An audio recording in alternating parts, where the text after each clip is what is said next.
Hello, you're watching Shalom World News. I'm Donna Villa from Chicago, USA. Here are the latest headlines from around the world.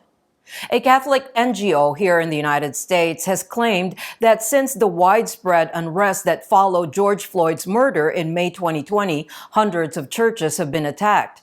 The NGO Catholic Vote said that there have been 300 attacks against American Catholic churches since May 2020, some of which have occurred as far as Ecumenical in Alaska. While the riots and the looting largely subsided in the summer of 2020, the religious nonprofit organization observed that, quote, attacks on Catholic churches have continued and increased, end quote. The attacks against churches include arson, broken windows, decapitated statues, and satanic graffiti. Out of the total number of attacks, some 118 incidents were registered since May 2022, which includes the leak of the Supreme Court decision in the Dobbs versus Jackson's Health Organization, which overturned Roe v. Wade. Catholic Vote noted that there were arrests and prosecutions in only 25% of church attacks. The Holy See has announced details of the Ecumenical Prayer Vigil, which will take place in Rome from September 30th through October 2nd. On January 15, Pope Francis announced this event for the first time during the Angelus. He assured that the path towards Christian unity and the path of synodal conversion of the Church are intertwined. The Vatican announced that young people between the ages of 18 and 35 from all Christian traditions are invited to Rome for the shared weekend. They will be welcomed by Rome's parishes and neighborhoods. The Holy See claims that this event might be seen as a continuation of World Youth Day, which will be held in Lisbon at the beginning of August. The vigil will include scripture readings, prayers of adoration and intercession, Taizé music, and silent periods. Meanwhile, Cardinal Kurt Koch, the prefect of the Dicastery for Promoting Christian Unity, stressed the value of doing good and advancing justice as believers observe the Week of Prayer for Christian Unity from January 18 through the 25th. Archbishop Jose Gomez of Los Angeles expressed grief over the deadly shooting that occurred on January 21 at a dance studio in Monterey Park, in which at least 11 people lost their lives. In a statement, the Archbishop implored God to be with their families and loved ones. He also expressed closeness to the families and victims and those who were injured.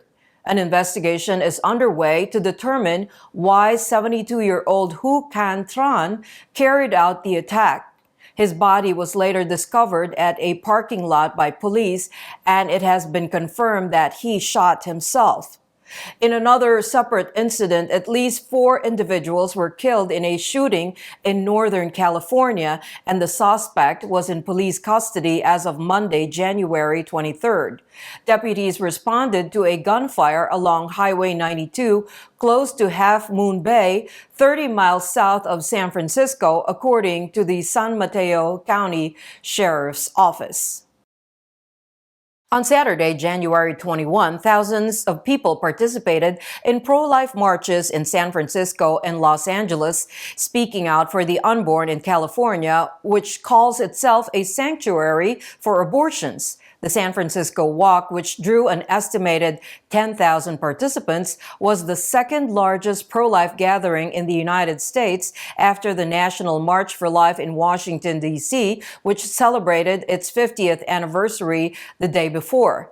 In his homily at a Mass at St. Mary's Cathedral before the city's 19th annual Walk for Life West Coast, Archbishop Salvatore Cordileone of San Francisco hailed the overturning of the monstrous Roe v. Wade ruling. This allowed states to regulate abortion rules as they saw fit. Meanwhile, the 8th annual One Life LA event drew more than 5,000 pro-life supporters to Los Angeles. In his remarks to the attendees, Los Angeles Archbishop Jose Gomez said, quote, "Together we are doing something beautiful to make a difference," end quote. The Abadan ecclesiastical province of the Catholic Church in Nigeria is pleading with the federal government to step up security to safeguard citizens' lives and property. Following their two-day meeting, the Catholic bishops released a statement that mentions recent instances of insecurity in the country of West Africa and emphasizes the need for new technologies to deal with the issue, urged the authorities to strengthen existing security measures to protect life and property, and to apprehend and decimate those who engage in such criminal activities in the region and across the country. The security of the general election slated for February 25th is crucial, according to the leaders of the Catholic Church. The Center for Disease Control and Prevention, or the CDC here in the United States, has published materials urging school administrators and teachers to support LGBTQ issues. Although the CDC frames the goal as assisting schools in becoming more inclusive, critics slam the organization for going too far in advancing a political agenda. Mary Rice Hassan, director of the Person and Identity Project of the Ethics and Public Policy Center, said, quote, "It's disturbing," end quote. Hassan worries that the action could foster an environment that is hurtful to staff and students who feel that it goes against their religious convictions and conscience. Since there is implicit pressure, this goes beyond what the government should be doing, according to Hassan.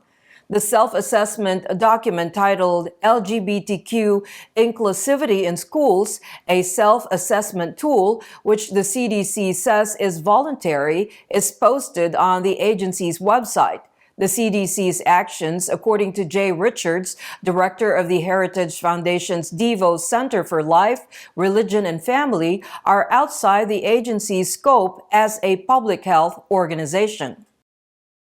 Pope Francis lauded an Italian Catholic charity's dedication in promoting the right to education as a method of overcoming poverty. He spoke with volunteers of the Charity for the Promotion of Literacy in the World, or OPAM, on Monday, January 23rd.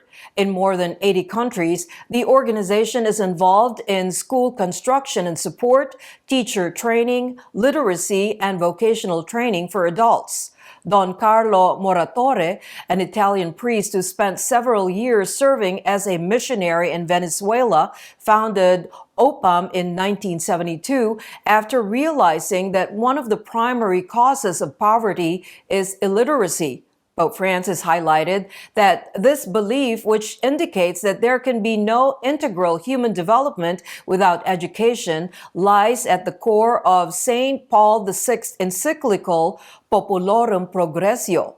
The Holy Father concluded his address encouraging the volunteers of OPAM to strive hard in their work to promote literacy. Japan's Prime Minister Fumio Kishida stated in his address to the legislature that the administration will concentrate in increasing the birth rate in 2023. Only 800,000 births were registered in the nation last year.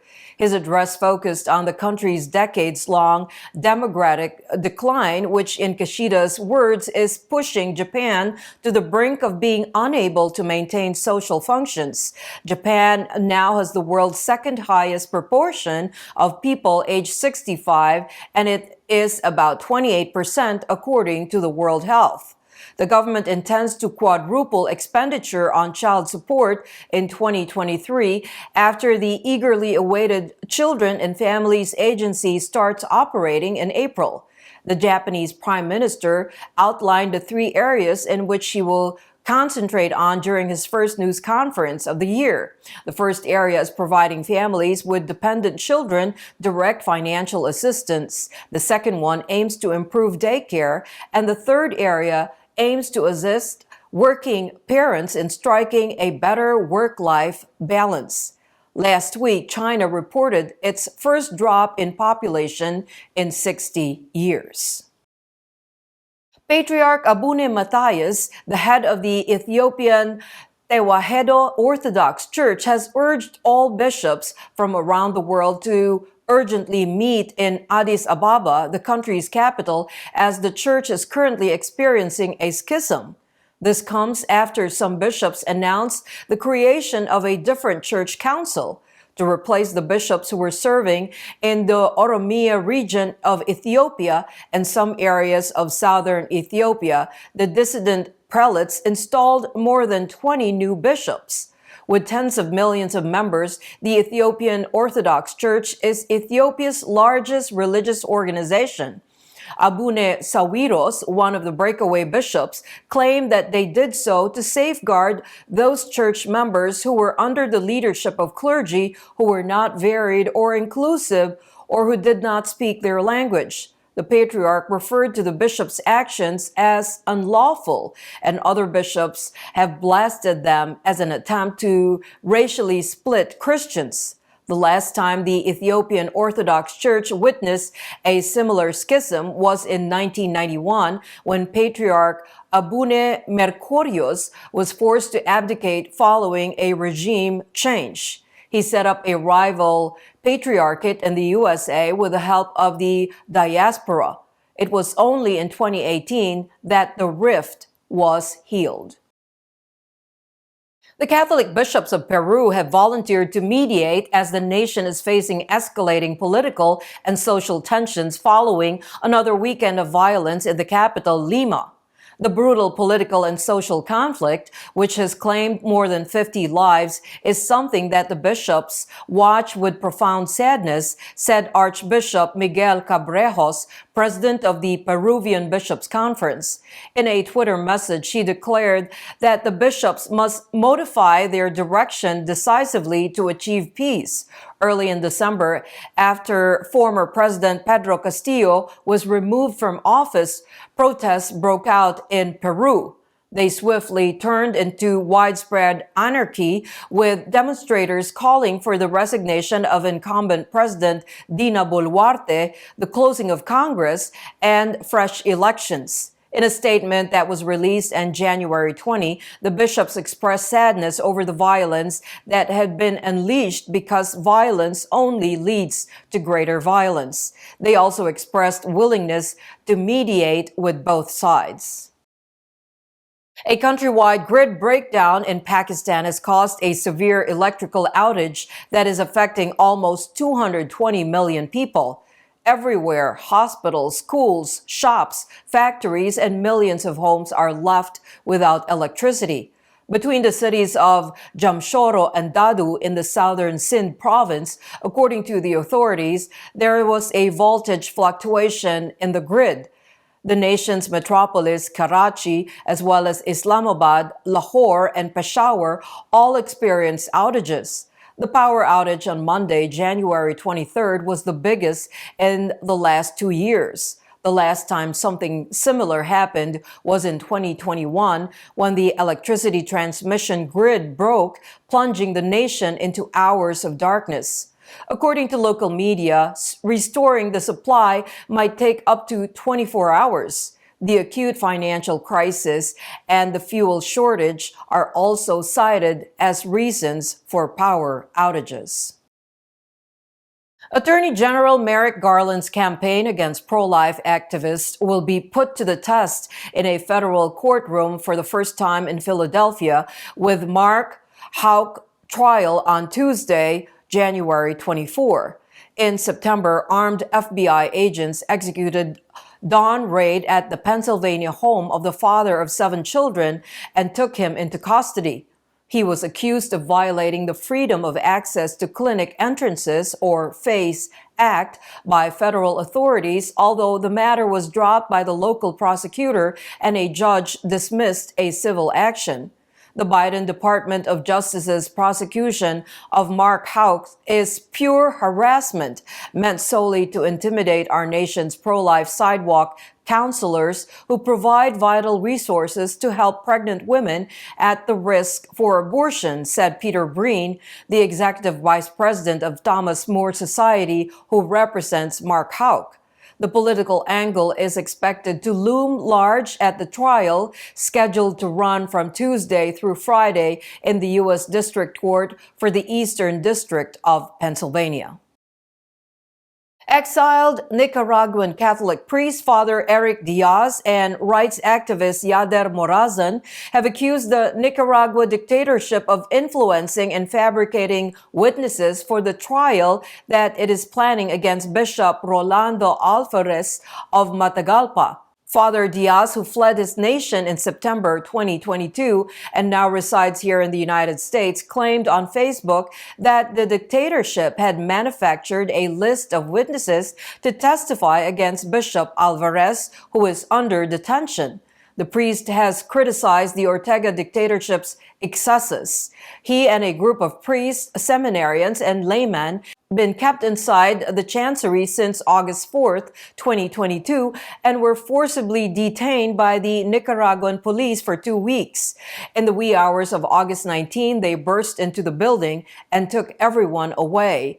The group was transported to Managua, the nation's capital, where the bishop is being held under house arrest, and other detainees are being imprisoned in the infamous El Chipote prison, where torture of political prisoners is rampant. And those are your latest headlines. Do join us tomorrow. In the meantime, you can visit swnews.org for more updates. Shalom.